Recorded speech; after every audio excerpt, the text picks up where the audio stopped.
Ang lakas ng ulan. Ilang araw na aalis ako ng Taiwan ng maulan. Ay, ito ako guys. Ito ang aking mga mamimiss dito sa Taiwan. Pagkain sa 7-Eleven. Yan, ang dami.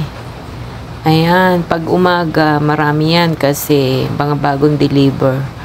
Mamimiss ko yung mga pagkain na yan. Ang dami mong pagpipilian. Yan, iba't ibang klase ng noodles. Cold noodles. I'm sure wala niyan sa Pinas yung ganyang noodles. Kasi hindi siya ano sa atin ng mga Pilipino, staple food. Mamimiss ko ang mga pagkain ito. Ang tagal ko rin yan pinagkaabalahan.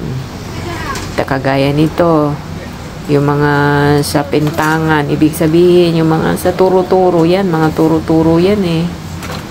Ayan, kukuha ka lang, tuturo mo pag yung ang nagsuserve o minsan naman ikaw ang kukuha, pipresyuhan nila. Ayan, mamimiss ko ang mga ganyan dito sa Taiwan. Ang tagal ko rin dito, Diyos ko, 2 dekada. Time na para magpahinga.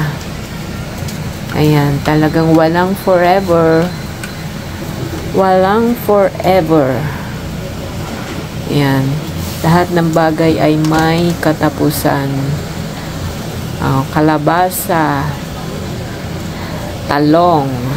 Ayan, dami mga ginigisa lang yan.